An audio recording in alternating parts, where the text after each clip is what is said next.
Before we get deep into our subject matter for this episode of Cady's Corner, I want to just give you a couple reminders regarding all of us here at Godzilla Media. First off, don't forget the Albany Empire. Yes, our Arena Football League team. Well, not Arena Football League, but our Arena Football team. There we go.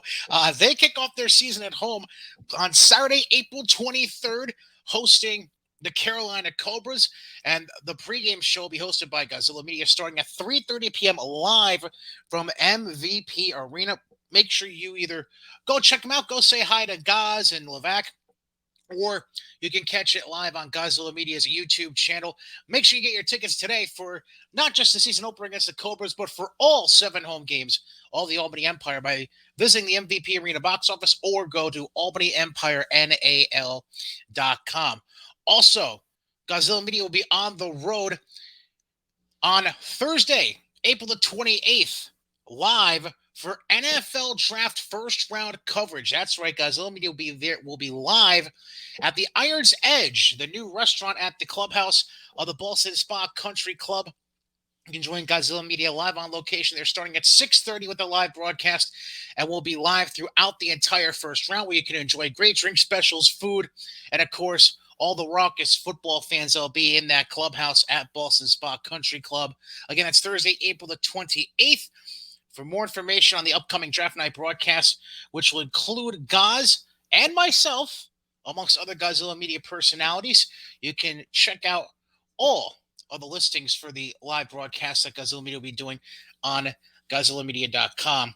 And you make sure you check out the shows, you know, over YouTube, Facebook, whatever means you have for checking out live shows from Godzilla Media.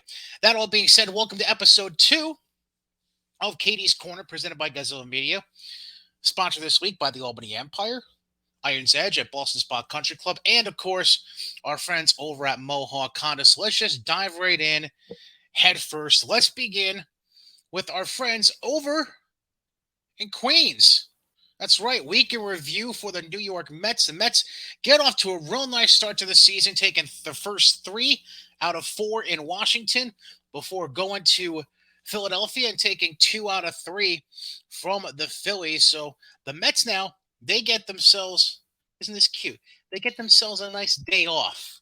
As we are recording this on the morning of Thursday, April 14th, they have a travel day off today before they, it's not like they're traveling very far, they're just going back home. They're going back to Citi Field. They'll host the Diamondbacks over the course of the weekend. They will get the D-backs, all matinee games, by the way. Make sure you keep that in mind. 110, 110, and 140 on Friday, Saturday, Sunday. And then the Mets will host the Giants. They'll welcome the San Francisco Giants for 3 Monday through Wednesday. Excuse me, 4 Monday through Thursday. My apologies. I read the schedule wrong.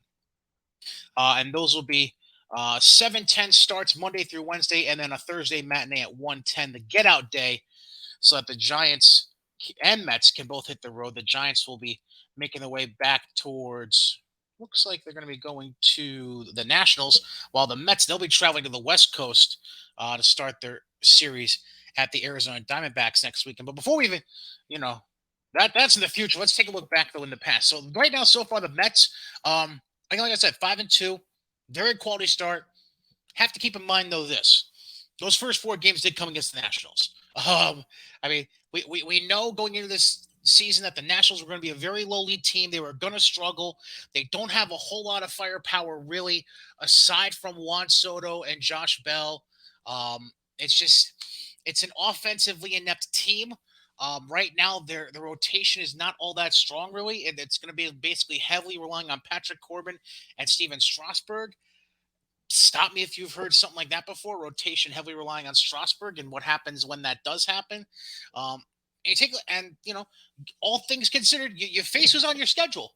So I can't even get too mad at that. You face who's put in front of you, and really one of the 2 losses that they got over the course of the opening week of the season, they should have never had. And the only reason they really suffer that loss is because of the bullpen meltdown they had Monday night against the Phillies. And the big reason they had that meltdown is because Edwin Diaz was on bereavement leave and wasn't back until Tuesday morning a death in the family. So he was gone Saturday, Sunday, Monday, came back Tuesday. Monday night was the last game that he was out. And that was when the bullpen meltdown happened against the Phillies that led to the only loss they had in that series, taking 2 out of 3. All in all, I'll tell you what's really impressed me. Tyler McGill has really impressed me in 2 starts. He has 2 starts. He's 2-0. Can't ask for much more. 10 in the third innings of shutout ball. And he's doing the work. 11 strikeouts, no walks. He's proven. Obviously, it's hard to really fully, cover the loss for the meantime of Jacob DeGrom. And I'm not even going to try to say that. There's no such thing as replacing Jacob DeGrom. But all things considered, with the the setup of the rotation right now, where you're relying on Scherzer to carry the load and looking for help elsewhere, Tyler McGill has done an excellent job to show that he is a formidable arm and somebody worth looking into as far as being your legitimate three, especially with Taiwan Walker going down in his first start. He went down after 2 innings. He was doing well. Had 4 strikeouts against the 6 batters he faced. Didn't allow a hit. Didn't allow a base runner. Period. Um, but now you're looking at a rotation where you're going, as of right now, until you figure things out, you're basically relying on Scherzer and McGill to carry the load. Even though Bassett, all their starters have really looked good. Let's be honest. Bassett 6 innings against the Nats, 3 hits, 1 walk, 8 Ks, no runs allowed, and then Carrasco serviceable. You'd like to see him be a little more efficient as far as you know getting through 6 instead of having to be pulled during the 6. Went 5 2/3, 1 run, 2 hits, 5 Ks, no walks. Really, to be quite honest, the guy that has looked like a struggle the most was Max Scherzer on opening day for them. Uh, he's the one that's had the biggest struggle of a start thus far out of the guys that have been in there on the bump to start for the Mets. As he struggled to get through. I believe it was 5 or 6 innings in that first start. But it's one of those things where the first month of the season is to ramp up the pitchers. Not everybody's going to be able to go 90 to 100 pitches right away. You start around the 75, 80 area, and then you gradually ramp up to 80, 85, 90. And then May is when you really see guys going full bore and potentially getting to the 100, 110 pitch counts. So that question becomes, where do you fill, when necessary, where do you fill that fifth spot in the rotation? Do you go to a Chase and Shreve? Do you go to a David Peterson? Um, it's going to be hard to figure out. My assumption would be they'd probably go to Seth Lugo, considering he has been a starter in the past, and is kind of more in that, I would say, right now, obviously, they're using him in short relief outings, but you take a look at what he's done in the past. He started, you know, 26 of his 36 appearances in his first 2 years in Major League Baseball were starts. In fact, he was exclusively a starter in 2017. He started 18 out of 19 games he appeared in, went 7-5 with a 4.71 ERA, and ever since then he's only had 12 starts. But Lulu can go out there if he can give you 5 to 6 quality innings and then hand it off to the bullpen with potentially a lead, or at least putting yourself in good position. It's hard to argue against that. It really is. This is a squad that might come out and surprise some people. I will say this though. One thing I did notice about this Mets squad, I may have underestimated just how nasty the combo potentially, if you keep them both healthy throughout the year. Uh, Brandon Nimmo and Starling Marte as your 1-2 hitters. Now, I've always been a fan of Starling Marte and his game. And Brandon Nimmo, I mean, if you don't like Brandon Nimmo and the way he plays the game of baseball, then you're not a real baseball fan. Having them at the top of your lineup as 1-2 to set up Alonso and the rest of the boys that can come up and smack the ball out of the park, that's dangerous. That's a very dangerous combo. And to me, I mean, this this squad may be a little on the underrated side from when I looked at the projections last week and was looking ahead to the season. Because when you have Marte and Nimmo up there, now Marte, yes, is only batting 231, but the OPS is at 555. You translate that batting average better towards the 300s, you get that OPS higher to like the 700 potentially. Now we're starting to get into business. Obviously, that can grow over time. But Brandon Nimmo, batting 333, has an 1100 OPS. McNeil 318, 855 OPS. Mark Hanna 381, 881 OPS. I mean, Pete Alonso, even though he's batting 267, he still has an OPS of 879, including his first career grand slam during the week. So this is a squad that can smack the ball. Francisco Lindor, uh, 250 so far. He started out a little cold in the Nats series. He's starting to get the hang of it in the Phillies series. This is a squad that's going to be very interesting. Plus, you have to consider you have added depth on the bench with Robinson Cano. You have Dom Smith. You have J.D. Davis. Travis Jankowski could be a potential diamond in the rough. The way he has looked, at least the way he looked during the National Series in the two games he played, where he went 2 for 4 with a couple of stolen bases, a strikeout, and a walk. He could be a potential a good bat off the bench to go, and also a good defensive replacement. So this squad may have more to offer than I originally thought. Um, Obviously, they're not going to keep up this rate of winning almost 70% of their games. That's not going to happen. But we'll see what happens. This is a Mets team that has shocked me so far. But also remember, they won 3 out of 4 against a Nationals team that's not expected to do much this year, and then they took 2 out of 3 from Philly, one step at a time. And obviously, we'll see what happens in the coming week. Now we transition over to the Yankees. A bit of a mixed bag with this Yankee squad. They took 2 out of 3 against Boston in the Bronx, and then they've since then lost 2 out of 3 to Toronto, and they have the fourth and deciding game of that series later today. That'll be a matinee start. That'll be a 1 o'clock start. Excuse me, that's a night game tonight. That's 7:05. So all 4 games this series have been 7 o'clock games. My apologies. But no rest for the weary because they're going to have to turn right around on Friday, and they're going to travel to Baltimore overnight, and they're going to play a 3 game set in Baltimore, and then they'll finally get a day off on Monday. They'll get their first day off of the season because remember, originally their opening day was going to be last Thursday, got postponed because of inclement weather, so they pushed it to Friday. So, that's 10 straight games before your first day off of the season when most teams have already had at least one day off. But any Hooser, the Yankees, they'll play 3 in Baltimore, have Monday the 18th off before going to Detroit to play 3 games, 2 of which are going to be matinee games, by the way.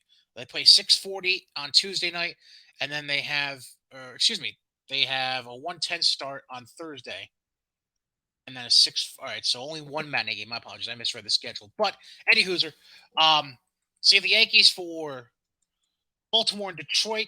Baltimore, obviously, we know who they are. They're not very good. They're 1-5 so far this year. Um, the Yankees always seem to have a good time against Baltimore, especially if they end up putting Gleyber Torres in the lineup. He feasts off the Orioles, and then Detroit. You know, let me say this: they're 2-4, but they have a lot of young talent that can potentially be threatening. Um, that Tigers team, they've called up Spencer Torkelson, made them their full time first baseman. They do have Javi Baez, who they got in the offseason. They picked up Austin Meadows in a trade late during spring training from the Tampa Bay Rays.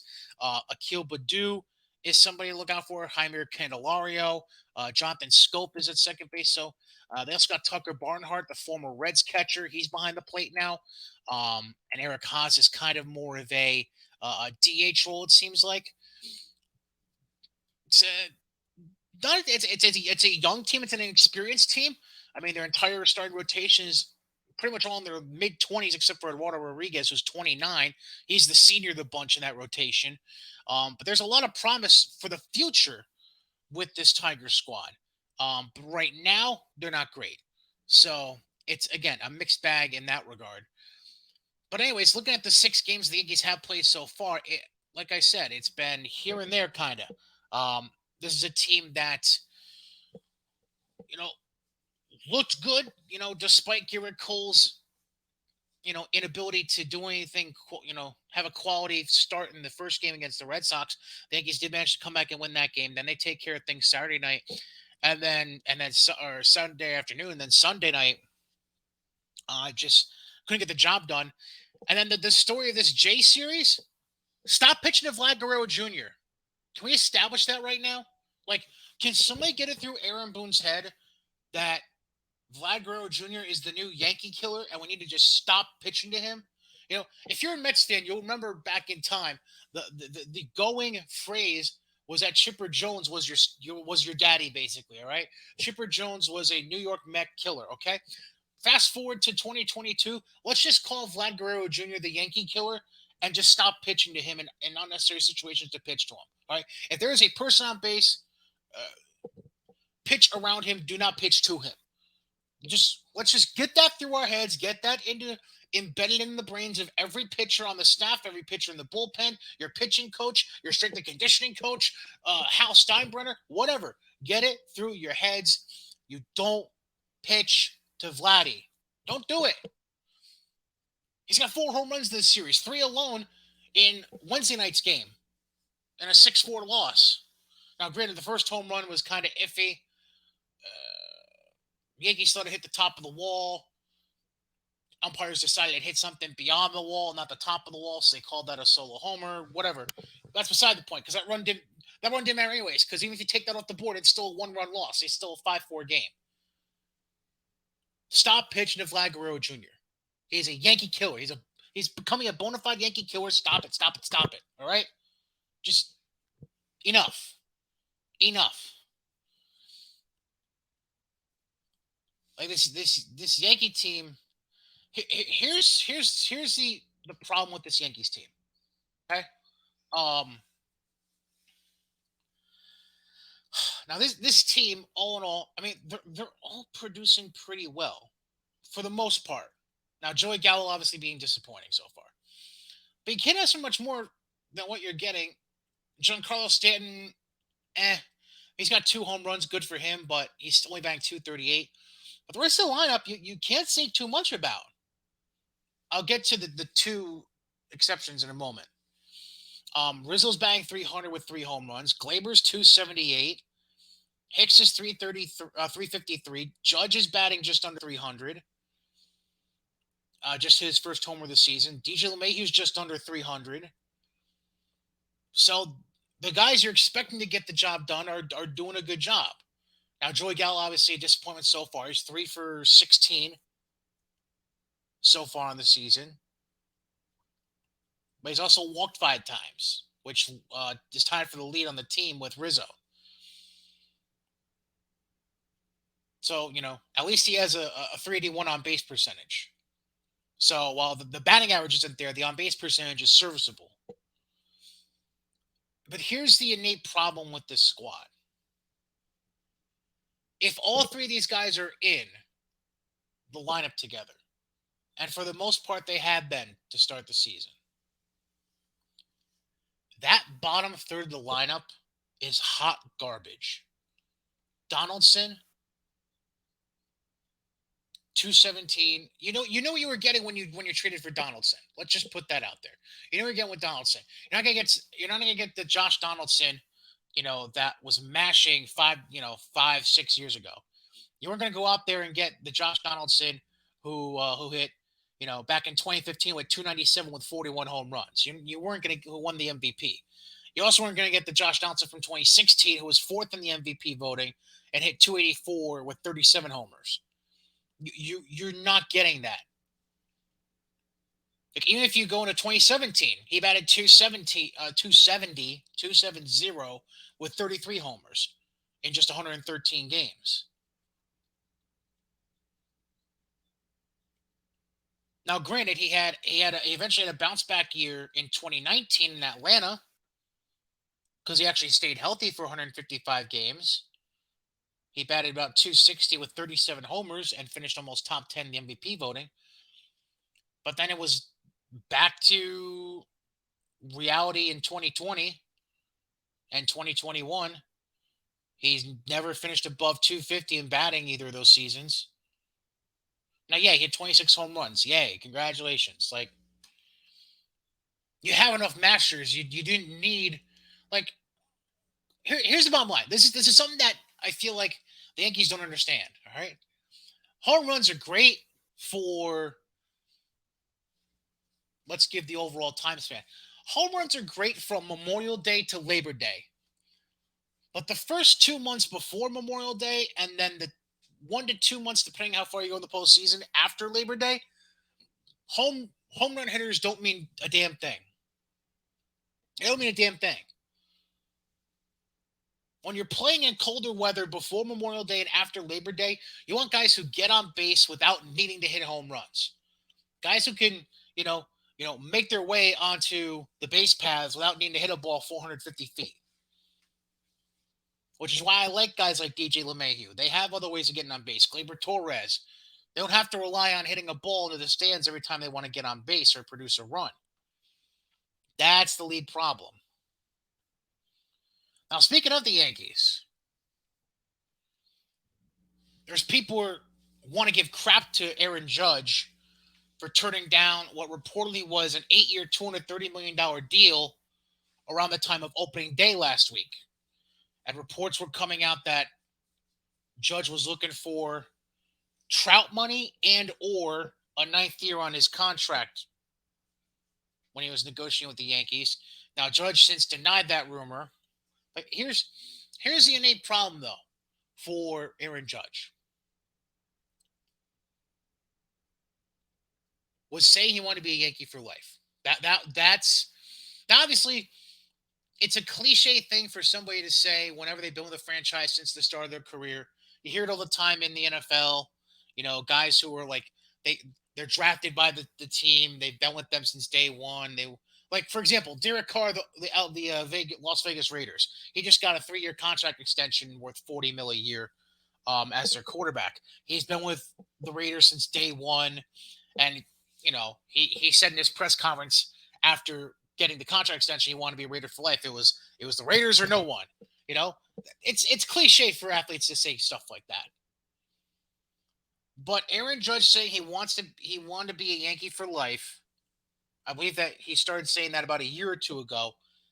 It sticks in the craw in the back of the minds of Yankees fans. So when you do turn down this deal, there's going to be those diehard Yankee fans. I remember back when Elston Howard was behind the plate for the Yankees in the 1950s, and Whitey Ford was on the bump. And oh boy, those were the good old days. You didn't have to pay these guys an obscene amount of money just to make them feel good about themselves.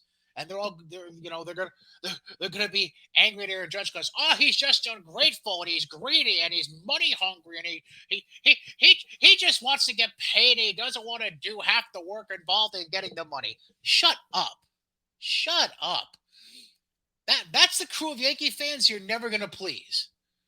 It's also the crew of Yankee fans that unfortunately are the loudest typically, and are going to get inside the head of Aaron Judge, which I think is what was going on that first weekend against Boston when he was kind of underperforming, and now he's turned things on a little better in the Toronto series. I think he had the contract stuff in the back of his head a little bit, and the fans getting on him on his case a bit. And essentially, it comes down to Aaron Judge trying too hard.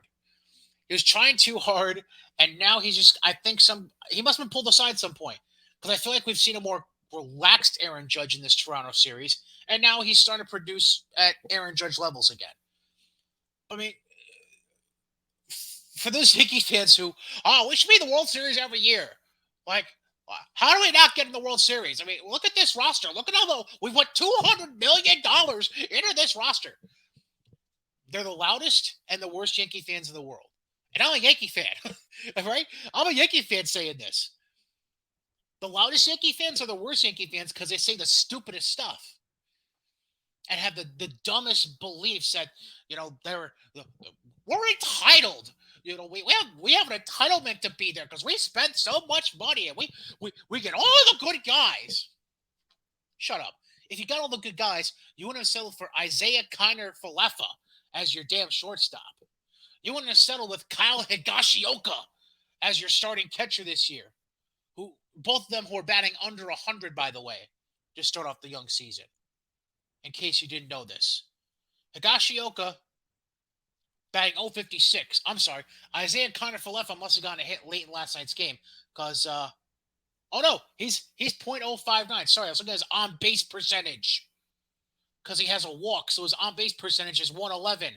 Higashioka hasn't even gotten a walk, so his batting average and on-base percentage and his slugging percentage are all .056.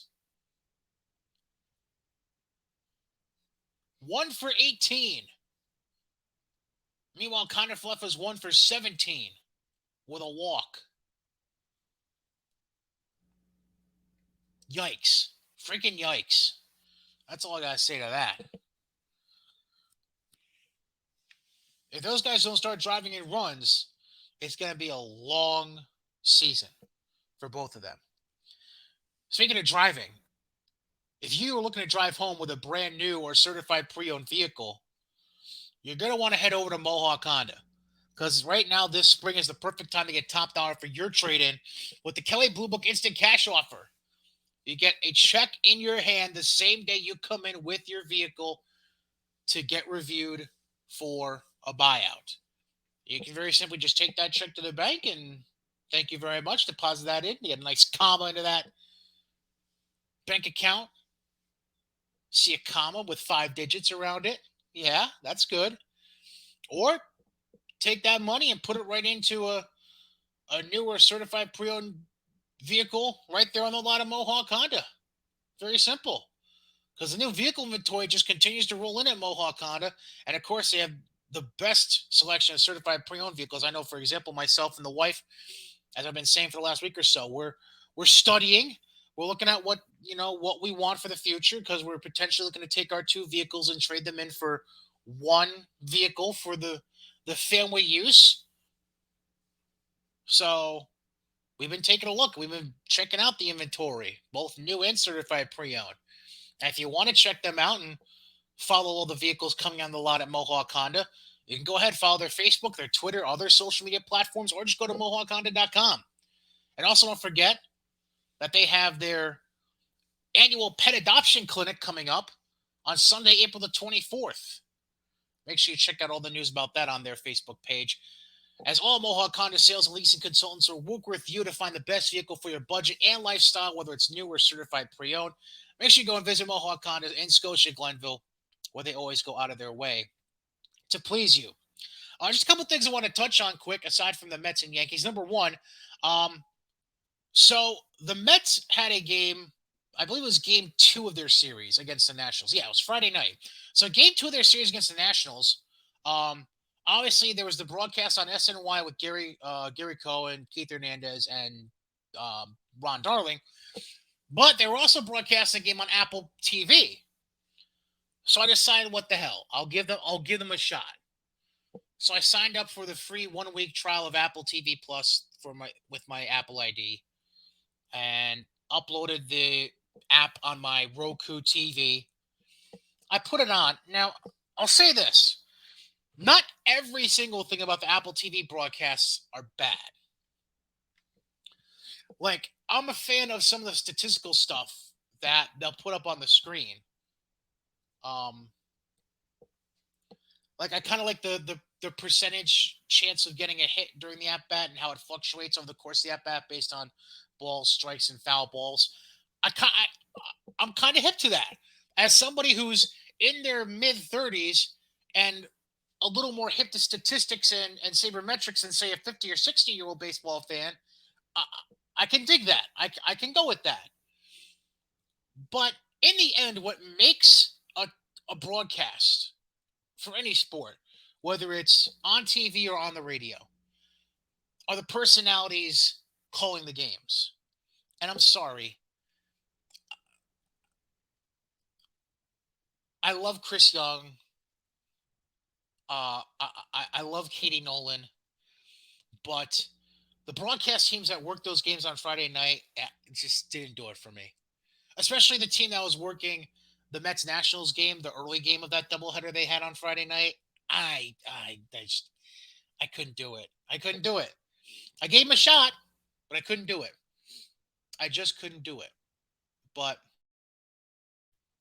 you know, eh, eh, not everybody is. You're not going to be everybody's cup of tea. So obviously, there's got to be somebody out there watching it and enjoying it and giving it a fair shake. So we'll see what happens. But for me, it's a hard no. It's a hard pass. All right, I can't do it. I just as much as I love the sabermetric stuff that they're putting on the screen during the broadcast, I can't do it, man. It's just not for me. Also, this debate about Clayton Kershaw. So if you didn't hear, I've been living under a rock.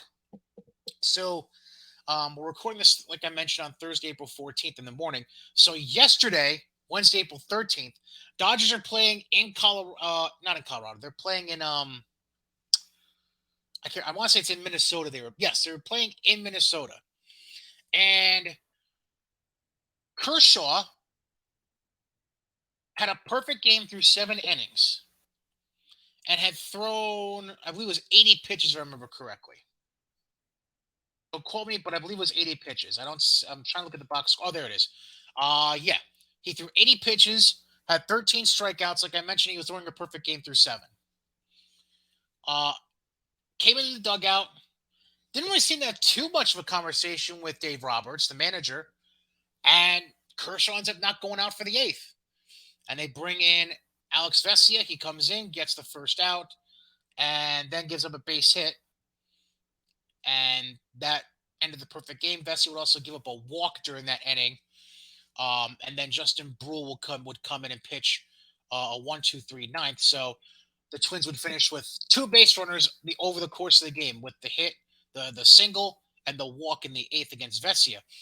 But obviously, the big debate has been Clayton Kershaw only threw 80 pitches. Why the hell is he coming out of the game after 7 innings when he still has a perfect game going? Listen, twofold.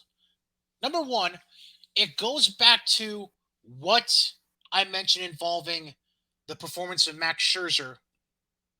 And this also applies to Garrett. This also applied to Garrett Cole as well when I was discussing the Yankees a few moments ago, but I didn't reference it. But it's the same. It's the same thing.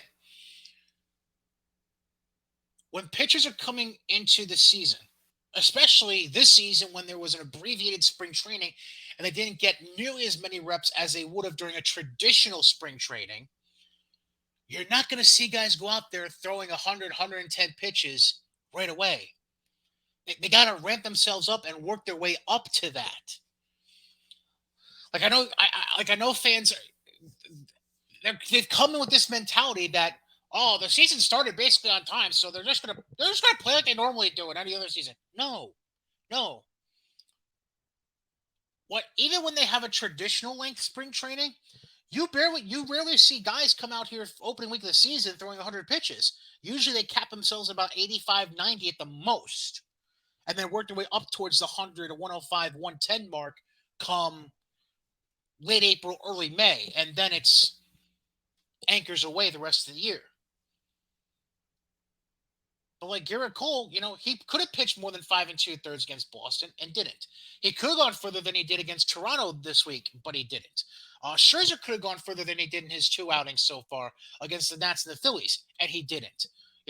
Because it's about making sure you don't overexert yourself too early in the season, where you potentially leave yourself prone to long-term injury. Also remember, Garrett Cole wasn't exactly the healthiest towards the end of last season, probably because he was overexerting himself. Max Scherzer was coming into the season with a little bit of a hamstring issue that he exhibited during spring training. Now he worked through it, but he's still trying to manage his workload around that hamstring. He's not going to go out there and throw 110 pitches to be a bulldog and carry you to a 2-1 victory. That's not his job right now. His job is to give you 6, maybe 7 quality innings, depending on his pitch count, and then hand things off to guys like Trevor May and Seth Lugo, and then eventually your closer Edwin Diaz if it's a safe situation. All right, it's the same thing. The same thing applies to every team in baseball, unless you have a completely absurd manager who doesn't understand the game of baseball. Now, the second part of it is, and this was revealed after the game in the post game press conference by both Dave Roberts and in the locker room by Clayton Kershaw. Roberts and Kershaw, before the game, established an 80 to 85 pitch count. So when Kershaw came out of the 7th and was sitting right at 80, Dave came to him and said, "Hey, we good?" And Kershaw said, "Yeah, I'm good."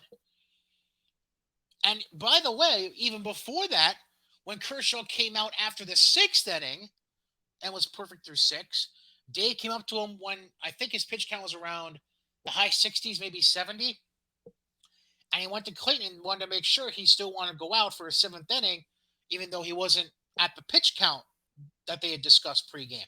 And Clayton's like, yeah, let me at least go out there and start the seventh and see what happens. So it's you can't just throw caution to the wind because you happen to have your ace on the mound and just say, well, whatever happens, happens. Even if you had a 6-run lead like the Dodgers had yesterday when Kershaw was still throwing a perfect game. You don't do that. Now, do you maybe throw caution to the wind during a game in, let's say, in the middle of the pennant race in late August? Okay, yeah, maybe. But right now, mid-April? No. No, you don't do that. You do not do that. And all these baseball fans that have come out and be like, why'd you pull him? Why'd you pull him? That's just stupid. Why'd you pull him? Shut up. Shut up. Now, one other thing that I want to bring up, I'll bring this up in other baseball news. So, I'm intrigued by something that nobody seems to want to talk about. If you recall, last season, right around the All-Star break, in fact, maybe just a little after, rumors started spreading about Dodgers pitcher Trevor Bauer and a potential domestic violence case. Now, the Dodgers eventually pulled him from the rotation. Major League Baseball put him on administrative leave, excuse me, until the legal system worked out the case and investigated it properly. And Bauer eventually was not brought to court for anything from a criminal standpoint. Now, I have not heard any update about there potentially being a civil lawsuit brought against Trevor Bauer regarding this domestic violence allegation. But I gotta be honest, if you dig deep, like I did when the rumors about this case were rampant back in August and September, if you did the homework, looked up the case, looked up the ins and outs of it, all the details, and you listened or read what Trevor Bauer said about the case, this is a case where, and I hate to say it because this is not me trying to belittle domestic violence at all. But once in a great while, you will come across a case where a celebrity or somebody in a high paying position, like a professional baseball player, um, looks like a nice cash grab. And so, hey, let's make up this story and hope it nobody figures out that it's a fake story. However, Trevor Bauer is not one to be silent. Uh, if you know anything about Trevor Bauer from the previous few years when he was playing, he's a very vocal personality about uh, issues involving Major League Baseball and beyond. So Trevor Bauer, being Trevor Bauer, was not just going to sit on the sidelines, let everything play out without him having a say and giving his side of the story. So he gave his side of the story, and eventually, um, the legal uh, the legal bees out in California, I don't remember the exact county or city, but they basically said there's nothing sufficient worth trying to bring a case against him. So they never brought up charges. Never even got past a grand jury. Now, we're sitting here, April 14th right now as I'm recording this. And just yesterday, they extended administrative leave again against Trevor Bauer until April 22nd, which is a week from Friday, from when I'm recording this. So we have a guy who had allegations brought against him, staunchly defended himself, denying these allegations, had a grand jury deem these allegations to be illegitimate, has been an upstanding citizen the entire time that this legal runaround has been going on. He's kept himself in shape. And if you didn't know that, you can just go look up stuff he's put out there on TikTok or YouTube, or whatever, or on Twitter. He's kept himself in shape. He's been working out. He's kept himself sharp with his arm. And basically, you're penalizing the Dodgers for no good reason at this point. Now, granted, this is a team that still has Kershaw and Bueller and Heaney and Urias and Gonsolin. So they're not exactly hurting for starting pitching. And I know that. But this is a guy who's being kept in essentially baseball jail for no good reason right now.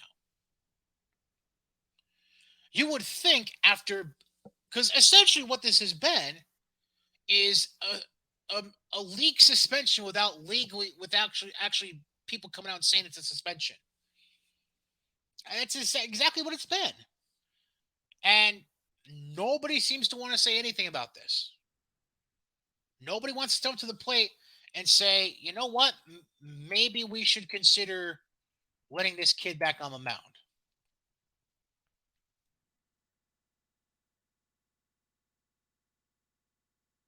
Trying to see if I can pull up the game log so I can figure out exactly when he last pitched.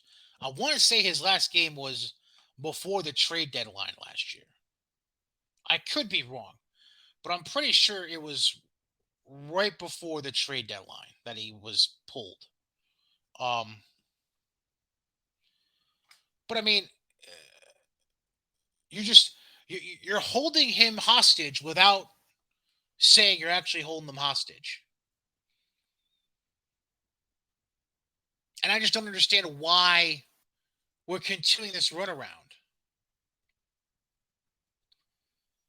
Like, is Major League Baseball, like, I know Major League Baseball has always been slow with investigations. Just look back at the steroid stuff from years ago. But this is a case where Trevor Bauer's basically, let's just assume was the trade, let's just say the trade deadline as a general date. So July 31st. You've now penalized this guy the last 2 months of the 2021 season, the entire postseason the Dodgers took part in last year, and you penalize him from being with the team during the shortened spring training this year and this first week of the season. And I have extended that unofficial suspension another week until the 22nd of April. Like, what more do you have to figure out in order to say, hey, you know what, Trevor? It's cool. You're back. It's all good in the hood. Like, to me, this isn't being discussed enough on a national standpoint. It's kind of like it's been swept under the rug like another issue going on right now, and that's Brittany Griner, the WNBA player, former standout women's basketball player at Baylor. Now she plays for, I believe, the Phoenix Mercury. I think she's still with in the WNBA. She was detained in Russia over a month ago, and is still being detained for, I believe, she had some THC products in her luggage when she was trying to leave the country, and they kept her detained ever since. And you'll see updates on the crawls on like ESPN. You'll see the news updates.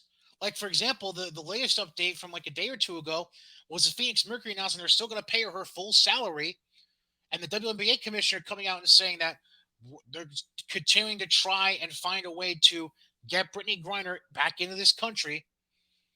But the backstory to that is the backstory to the Brittany Griner issue is beyond just having marijuana based products found in her luggage. It's the issue of why she was even there to begin with. She was there playing pro ball in Russia to supplement the income she had from the WNBA, because the WNBA players still get so severely underpaid compared to normal pro athletes, notably male pro athletes, that they have to supplement their income somehow, some way during the off season in order to survive. Whether it be playing overseas, whether it be, what Candace Parker does working for the Turner Sports Networks during the NBA season and during March Madness, whether it be what Shanae Abumake does with working with ESPN and with their NBA coverage and going on Sports Center and the such, or doing a radio show like she had been doing. You know, They're both issues that are just totally getting swept under the rug. Why Trevor Bauer isn't a bigger story, I don't know. But to me, something needs to be done in order to resolve this situation. Because Trevor Bauer, to me, now they're just making an example out of him. And it's just another example of the ineptitude from the commissioner's office and Rob Manfred. And my hope is that now that he supposedly has given CC Sabathia this almighty grand assistance position within the commissioner's office, my hope now is that CC Sabathia can be an advocate for Trevor and say, hey, commish, enough's enough. Let this kid play. He's already been through the rigmarole of the legal system with the false allegations. You already cost this guy essentially 3 to 4 months of his talent. Let the kid play. He's still 30 years old. He can still put out there. Let the kid play. And that's what I think. You should let the kid play, get him out there. That being said, that wraps up this edition of Cady's Corner, episode 2, presented by Godzilla Media, sponsored by our good friends over at the Albany Empire, as well as Mohawk Honda in Scotia Glenville, and of course the Iron's Edge over at Boston Spa Country Club. Make sure, again, you go check out the Albany Empire season debut Saturday, the 23rd of April, 7 o'clock kickoff against the Carolina Cobras as the Empire look to defend their league championship. Visit AlbanyEmpireNAL.com or the MVP Arena box office for tickets.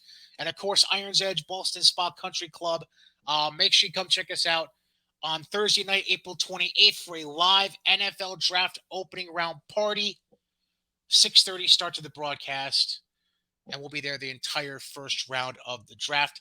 Again, I'm Brian Cady. Thank you for catching up with your Yankees, Mets, and other MLB news here on Cady's Corner. We'll catch you again for episode 3 next week. In the meantime, happy